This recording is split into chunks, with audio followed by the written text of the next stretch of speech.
अच्छा, आज का जो हमारा टॉपिक है, हम आज से पीएचपी स्टार्ट कर रहे हैं। पीएचपी क्या है, किस मकसद के लिए जो होती हैं, ओवरऑल सारी चीज़ें हम देखेंगे। सबसे पहली चीज़ कि पीएचपी क्या है।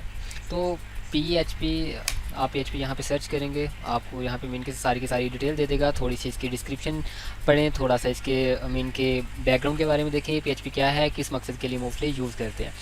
तो पीएचपी क्या चीज़ है? पीएचपी एक जनरल पर्पल स्क्रिप्टिंग लैंग्वेज है। इसे हाइपर टेक्स्ट प्री प्रोसेसर जो है ना, इसे डिफ़ाइन है। ठीक है। और मोस्टली ये किस मकसद के लिए यूज़ होती है, हम स्टार्ट से चले जाते हैं। अभी तक हमने क्या किया, हमने एचटीएमएल की, हमने उसके बाद सीएसएस किया, फिर हम बूटस्ट्रैप पे चले गए। एचटीएमएल, सीएसएस और बूटस्ट्रैप, हम इनसे फ्रंट एंड डेवलपमेंट करते हैं। मतलब अगर हमने कोई वेब पेज वगैरह बनाना है, कोई भी डिज़ाइन, किसी भी किस्म का कोई वेब पेज बनाना है, तो हम इन्हीं को यूज़ करते हुए बना सकते हैं। किसी भी किस्म का कोई भी डिज़ाइन बनाना है, अब आप इतने प्रोफेशनल नहीं है कि किसी भी किस्म का कोई प्रोफेशनल डिज़ाइन बना सके, बट ये है कि आपने कोई भी डिज़ाइन बनाना होगा तो आप इन्हीं चीज़ों से बना सकते हैं। तो ये आपकी एक फ्रंट एंड है। जो पीएचपी है, पीएचपी एक बैकएंड लैंग्वेज है, पीएचपी एक सर्वर साइड लैंग्वेज है। पीएचपी क्या करती है कि पीएचपी हम जिस तरह से एचटीएमएल क्या करते हैं, एक हमें जो है वो मीन के जनरल सिंटैक्स हम जिससे मीन के डिफ़ाइन करते हैं, कि जिससे सारे ऑब्जेक्ट्स वगैरह हम सारे देते हैं। पीएचपी से सारा का सारा डाटा हम उनमें पुट करते हैं, हम उनमें दिखाते हैं। ये बज़ाहिर जो है वो मीन के आप ये समझ लें कि पीएचपी से हम यहाँ पे कोई चीज़ शो नहीं कर सकते। मीन का कोई ऑब्जेक्ट, कोई इमेज वगैरह सारी की सारी हमने एचटीएमएल में ही दिखाना होता है, जो हमने फ्रंट एंड दिखाना होता है। लेकिन पीएचपी में जितनी भी, इसकी कुछ एग्जांपल्स दूंगा। अभी तक जो सबसे ज़्यादा पीएचपी का यूज़ हो रहा है, आपकी जो वेबसाइट बनी हुई है, आपकी जो वेबसाइट बनी हुई है, ये फेसबुक, और दूसरी आपकी वर्डप्रेस, यानी कि बहुत बड़ी बड़ी वेबसाइट है फेसबुक और वर्डप्रेस में जितनी भी डेवलपमेंट होती है। तो मतलब थीम डेवलपमेंट आप चले जाएं, आप प्लगइन डेवलपमेंट में चले जाएं, तो आपको उससे पहले भी पीएचपी का आना ज़रूरी है। एक होता है पीएचपी फ्रंट एंड मीन के, सॉरी, वर्डप्रेस में फ्रंट एंड डेवलपमेंट के जस्ट आप थीम्स लिए और थीम्स को जस्ट अप्लाई करते गए और वेबसाइट बन गई, वो एक और चीज़ है। लेकिन थीम को बनाना या प्लगइन को बनाना, तो इसके लिए भी आपको पीएचपी आना ज़रूरी है। अगर आपको पीएचपी आती है तो आप एक अपना थीम बना सकते हैं वर्डप्रेस के लिए, आप अपना प्लगइन बना सकते हैं, जो कि बहुत कॉस्टली जो है ना वो हमें परचेज़ करना पड़ते हैं। आपकी एक अच्छी प्रैक्टिस है पीएचपी पे, आप अपना बना सकते हैं, आप सेल भी कर सकते हैं। और मज़ीद जो है ना वो पीएचपी वाली साइड पे चलते हैं। पीएचपी का मोस्टली यूज़ क्या है? पीएचपी को हम देखें, जिस तरह से एचटीएमएल का आपको मैंने बताया था कि एचटीएमएल एक जनरल स्ट्रक्चर लैंग्वेज है, मीन कि हम इसके साथ एक स्ट्रक्चर डिफ़ाइन करते हैं, और स्टाइल से फिर क्या करते हैं कि स्टाइल से हम इसके ऊपर स्टाइल अप्लाई करते हैं, जो भी हमने मीन के किया होता है। फिर इसके बाद अभी हम चले जाते हैं पीएचपी की तरफ के PHP pre hyper text pre processor, जैसे आपको मैंने बता दिया, स्क्रिप्टिंग लैंग्वेज होती है। हम पीएचपी फाइल्स जो होती हैं, आपको पता है हम एचटीएमएल में पीएचपी नहीं राइट कर सकते। सबसे पहली बात, हम एचटीएमएल फाइल में पीएचपी राइट नहीं कर सकते, हमें इसके लिए अलग से पीएचपी फाइल्स बनाना पड़ती हैं। पीएचपी जो फाइल्स होती हैं उनकी एक्सटेंशन जो होती है ना वो .php होती है। अब आपको इसकी एग्जांपल्स दूंगा। आपने डेटाबेस में कोई डाटा क्रिएट करना है, आपने कोई अपडेट करना है, आपने कोई डिलीट करना है, या आपने डेटाबेस से डाटा ला के तो आपने वेबसाइट पे दिखाना है। आप बगैर पीएचपी के ये चीज़ें परफॉर्म नहीं कर सकते। इसके लिए पीएचपी, आपको पीएचपी सीखनी पड़ेगी।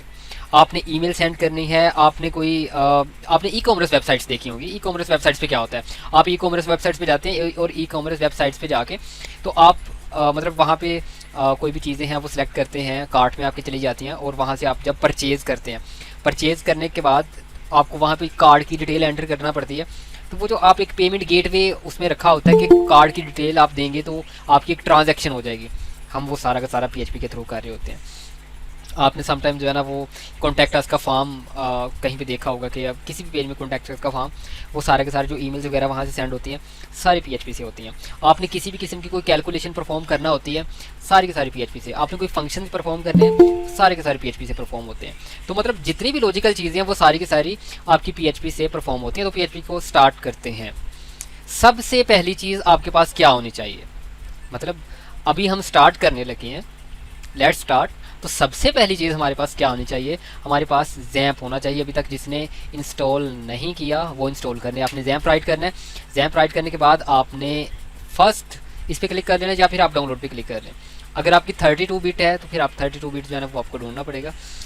अभी क्योंकि मैं टाइम वेस्ट नहीं करना चाहता, जिसका 32 बिट ऑपरेटिंग सिस्टम होगा आप चेक कर सकते हैं आपका ऑपरेटिंग सिस्टम कौन सा है। 64 है तो आप यहाँ से जाके ये वाला डाउनलोड कर लें।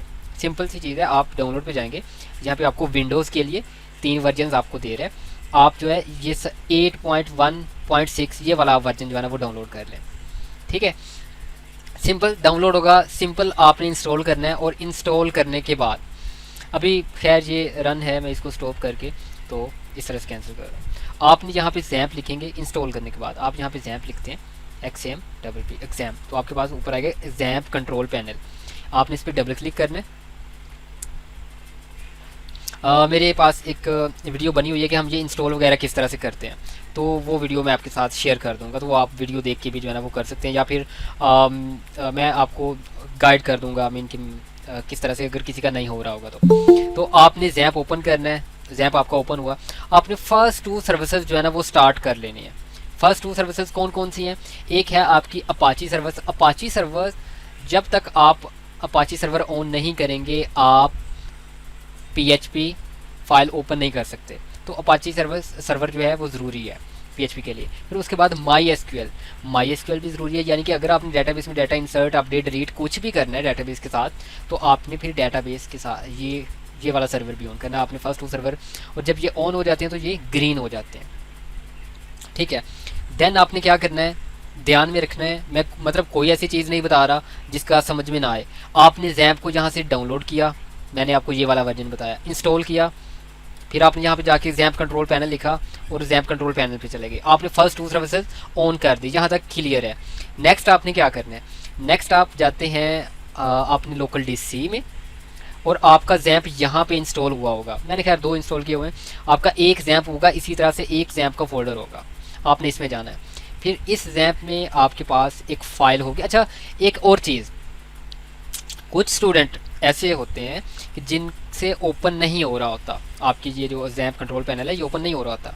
अगर उनसे ओपन इस तरह से यहाँ से सर्च करने से नहीं ओपन होता है, वो यहाँ से सर्च करते हैं सर हमें तो यहाँ से नहीं मिला, देन आप क्या कर सकते हैं, आप सेम लोकल DC में जाके इस जैम्प पे डबल क्लिक करना है और नीचे चले जाना है, यहाँ पे होगा जैम्प कंट्रोल XZ यानी कि जैम्प कंट्रोल, आपने इस फाइल को डबल क्लिक करना है और आप यहाँ से भी रन कर सकते हैं जैम्प को।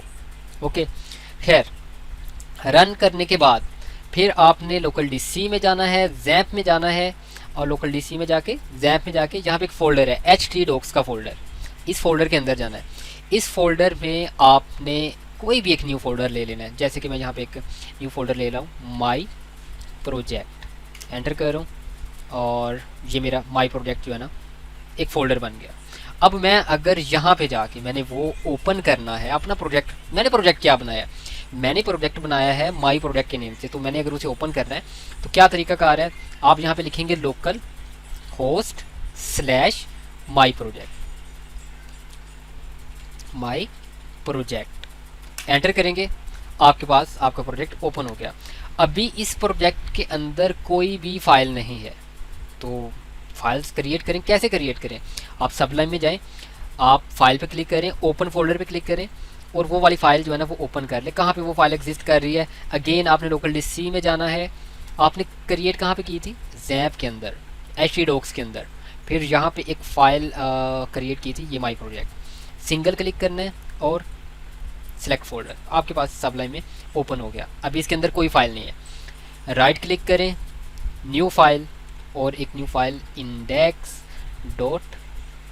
क्योंकि अभी से हम किस पे वर्क कर रहे हैं, अभी हम वर्क कर रहे हैं PHP पे, तो हम जो एक्सटेंशन होगी वो .php रखेंगे।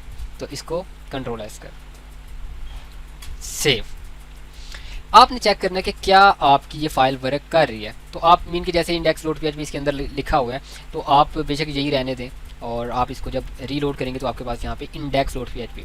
अब आप देखेंगे यहाँ पे आपने index.php नहीं लिखा, लेकिन वो फाइल खुद ब खुद ओपन हो गई है। अगर आप, मेरी आवाज़ आ रही है सबको, अगर किसी का माइक ओपन है तो वो काइंडली अपना माइक बंद कर लें। अच्छा, तो यहाँ पे आपको मैं बता रहा था कि जैसे आपने यहाँ पे index.php लिखा और आपने यहाँ पे रीलोड किया, आपका यहाँ पे शो हो रहा है। ये चीज़ आपने यहाँ पे नोट की कि मैंने यहाँ पे जस्ट माई प्रोजेक्ट और इसके बाद लोकल स्लैश माई प्रोजेक्ट, इसके बाद मैंने कुछ नहीं लिखा, लेकिन ये फाइल कैसे ओपन हो गई, बाय डिफ़ॉल्ट आपकी जो फाइल ओपन होती है वो है इंडेक्स डॉट पी। अगर आपने इंडेक्स के अलावा कोई और आपके पास फाइल होगी तो वो ओपन खुद ब खुद नहीं होगी। मतलब जो बाय डिफ़ॉल्ट आपकी फ़ाइल किसी भी फोल्डर के अंदर बाय डिफ़ॉल्ट जो फाइल ओपन होती है वो इंडेक्स डॉट पी। इस चीज़ को जहन नशीन रखना है आपने। मैं स्टेप्स अगेन रिपीट करता हूँ सो दैट आप कंफ्यूज ना हो। पहला स्टेप ये है, आपने जैम्प को डाउनलोड करना है। यहाँ से जाके डाउनलोड करने के बाद इंस्टॉल करना है। इंस्टॉल करने के बाद आपने इसको लॉन्च करना है, मीन कि इसको ओपन करना है। ओपन करने के बाद आपने इसकी फ़र्स्ट 2 सर्विसेज स्टार्ट कर देंगे। स्टार्ट करने के बाद यहाँ पे ग्रीन हो जाएंगे। यहाँ तक क्लियर। नेक्स्ट स्टेप ये है कि आपने क्या करना है, आपने लोकल डी में जाना है, जैम्प में जाना है, htdocs में जाना है और यहाँ पे आपने एक फ़ोल्डर क्रिएट करना है माई प्रोजेक्ट का। मतलब ये आपका प्रोजेक्ट फ़ोल्डर है अब, ठीक है। आपने ये जो ना फ़ोल्डर क्रिएट किया। थर्ड स्टेप आपका ये था कि आपने उसको ओपन करना है कोडिंग में भी और ब्राउज़र में भी। तो कोडिंग में कैसे ओपन करना है कि कोडिंग में आप सबलाइन में जाते हैं और सबलाइन में जाके आप फाइल पे क्लिक करके सिलेक्ट फ़ोल्डर और आप वही फ़ोल्डर वही उसी लोकेशन से सिलेक्ट कर लेते हैं। और आपने यहाँ से कैसे ओपन करना है, आपने क्या राइट करना है, लोकल होस्ट स्लैश जो भी आपके प्रोजेक्ट का नेम था माई प्रोजेक्ट, ठीक है। एंटर करेंगे, आपका प्रोजेक्ट ओपन हो जाएगा। क्या हम अभी छोटी छोटी चीज़ें जो कि आज के दिन हम मतलब कि सीख रहे हैं, क्या हम यहाँ पे HTML की फ़ाइल क्रिएट कर सकते हैं? PHP के अंदर क्रिएट कर सकते हैं। क्या हम PHP की फ़ाइल के अंदर HTML यूज़ कर सकते हैं? जी हम यूज़ कर सकते हैं। लाइक दैट मैं यहाँ पे जाता हूँ, मैं कहता हूँ HTML का कोड वर्क कर रहा है। मैं यहाँ पे अगर कोई H1 लेता हूँ, H1 और मैं कहता हूँ PHP, तो क्या ये वर्क कर रहा है? अभी चेक कर लेते हैं। जी ये वर्क कर रहा है। अभी दूसरी चीज़ ये कि क्या अगर मैं फ़ाइल लूँगा, लाइक मैं एक फ़ाइल लेता हूँ, मैं लेता हूँ test.html, ये HTML टाइप फाइल है, मैं इसको सेव कर लेता हूँ, ठीक है। मैंने सेव किया। क्या इसके अंदर मैं अगर HTML, वो तो आपको हमें पता है कि HTML में तो HTML हम राइट कर ही सकते हैं। मैं यहाँ पे भी H1 लेता हूँ और मैं इसके अंदर लिखता हूँ PHP। तो अगर मैं एक और यहाँ पे मेन के ये है test.html, तो मतलब test.php कर दिया है HTML टेक्स्ट सॉरी लिखा गया है, तो मैं टेक्स्ट कर देता हूँ, चेक करें। यानी कि हम इस जो हमारा हम जो प्रोजेक्ट हम रन कर रहे होते हैं PHP का, उसमें आपकी HTML की फाइल्स हों, उसमें आपकी PHP की फाइल्स हों, उसमें आपकी CSS की फाइल्स हों या उसमें आपकी जावास्क्रिप्ट की फाइल्स हों, आप सारी की सारी रन कर सकते हैं आप HTML फाइल के अंदर। अब दूसरी चीज़, आप HTML फाइल, ये PHP फाइल है, ये HTML फाइल है, आप HTML फाइल के अंदर PHP नहीं रन कर सकते, लेकिन आप PHP फाइल के अंदर PHP भी रन कर सकते हैं, HTML भी रन कर सकते हैं, CSS भी रन कर सकते हैं, जावास्क्रिप्ट भी रन कर सकते हैं। HTML के अंदर बाकी सारी चीज़ें हो जाएगी, PHP नहीं होगी। तो ये जस्ट जो है ना वो आपने याद रखना है। तो अभी इसको मैं रिमूव करता हूँ। और अगर हमने PHP का कोई भी कोड लिखना है तो उसका स्टार्टिंग सिंटैक्स क्या होता है और एंडिंग सिंटैक्स क्या होता है। स्टार्टिंग सिंटैक्स है start angle question mark PHP, बस start angle question mark and PHP, ये क्या है स्टार्टिंग सिंटैक्स। और इसका एंडिंग सिंटैक्स क्या है, question mark and ending angle. ये इसका स्टार्ट एंड एंड जिस तरह से HTML का होता है ना, मतलब आपने अगर H1 लेना है तो क्या इसका स्टार्टिंग टैग ये है और इसका एंडिंग टैग ये है, ये इसका सिंटैक्स है। तो इसी तरह से ये इसका स्टार्टिंग सिंटैक्स है और इसका एंडिंग सिंटैक्स है, मतलब आपकी PHP कहाँ से स्टार्ट हो रही है और कहाँ पे एंड हो रही है। इसके अंदर अगर हमने किसी चीज़ को प्रिंट करना हो ना, उसके लिए हम यूज़ करते हैं एको। आज के लिए जस्ट जो है ना वो आप एको याद रख लें कि किसी भी चीज़ को हमने प्रिंट करना है तो एको यूज़ करते हैं। तो एको अगर स्ट्रिंग है तो डबल कोमा आएगा, स्ट्रिंग नहीं है तो डबल कोमा भी नहीं आएगा, मीन्स आप एको 4 कर सकते हैं। तो आप चेक करेंगे कि index.php के ऊपर यहाँ पे 4 आपको प्रिंट हो रहा है। index.php के ऊपर आपको यहाँ पे 4 प्रिंट हो रहा है। और अगर मैंने स्ट्रिंग करनी है, मीन कि अगर मैं यहाँ पे लिखता हूँ इफ्तिखार अली, तो क्या ये प्रिंट होगा? मुझे ये एरर देगा, मुझे कहेगा कि सिंटैक्स एरर, ये इफ्तिखार अली क्या है, उसे नहीं पता इफ्तिखार अली क्या है। उसने हमने अगर एज ए स्ट्रिंग उसको देना है तो हमें स्ट्रिंग में कन्वर्ट करना पड़ेगा, मीन के दोनों साइडों पे डबल कोमा। अगर न्यूमेरिक है फिर डबल कोमा की ज़रूरत नहीं है। अभी हम इफ्तिखार अली को प्रिंट कर रहे हैं तो एको इफ्तिखार अली, ठीक है। अब यही चीज़ क्या हम HTML के अंदर परफॉर्म कर सकते हैं? मैं एक्चुअली सर जी जी अब ये स्ट्रिंग के बारे में समझिए, स्ट्रिंग बता दें क्या क्या चीज़ इसमें, मतलब सिर्फ नाम आता है या और भी कोई वर्डिंग जो भी हम लिखेंगे वो स्ट्रिंग ही कहलाएगी? स्ट्रिंग में आपको बता देता हूँ। अ, देखिए दो तरह की चीज़ें होती है, आप दो तरह के इसमें मोस्टली जो है ना वो पीएचपी में डाटा यूज़ कर सकते हैं फिलहाल, जो है ना वो आप अपने माइंड में यही रखें। एक होता है न्यूमेरिक और दूसरा स्ट्रिंग टाइप है। ठीक है, और भी काफ़ी टाइप्स हैं, मतलब डे टाइप होती है और भी काफ़ी चीज़ें हैं, लेकिन फ़िलहाल आप ये माइंड में रखें कि मोस्टली हम यही दो चीज़ें यूज़ करते हैं, स्ट्रिंग है और न्यूमेरिक। स्ट्रिंग में क्या है कि किसी भी किस्म का आपको डाटा, मतलब कि कोई नेम हो गया, किसी आपका नेम है, जो क्लास नेम है, जो कुछ भी इस तरह का, जिस किसी भी जो एट्रीब्यूट्स होते हैं वो सारे के सारे हम एट्रीब्यूट्स लाइक दैट कि जैसे आपके एट्रीब्यूट्स क्या होंगे, एक शख्स के एट्रीब्यूट क्या होते हैं, उसका नाम, उसका पता, उसका जेंडर, उसका CNIC भी चलो हम नुमेरिक में दे सकते हैं, फिर उसका कॉन्टैक्ट, और इसके अलावा और भी मतलब जो भी आपके एट्रीब्यूट्स बनते हैं, करेक्टरिस्टिक्स बनते हैं, वो हम सारे स्ट्रिंग में देते हैं।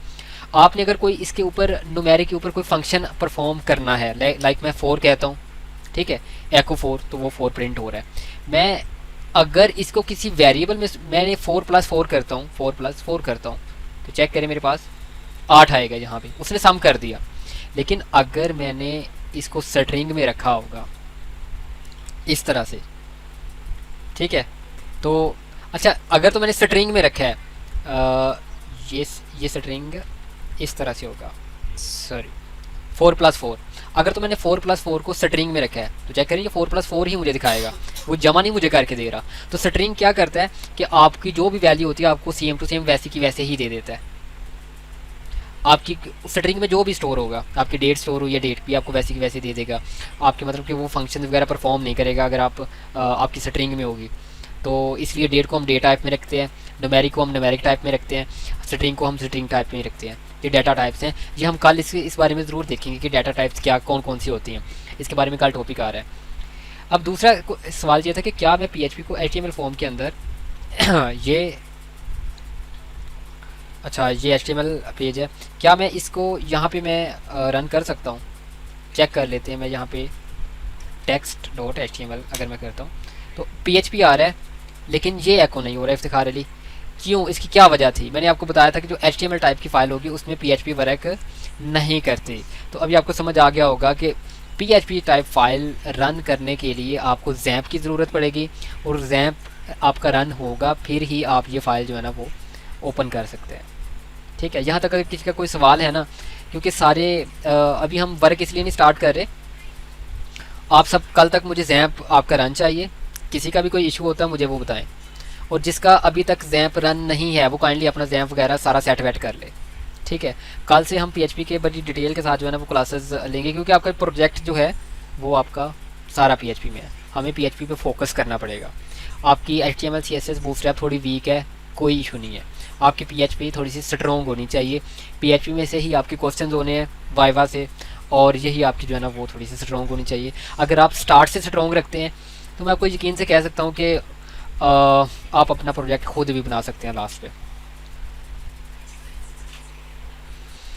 और अगर तो किसी का ये माइंड है ना कि मैंने इस फील्ड में जाना है, मतलब मैंने PHP डेवलपर बनना है या वेब डेवलपर बनना है, तो फिर वो इसको सीरियस लेके चले, PHP को सीरियस लेके चले। किसी का कोई सवाल तो नहीं है?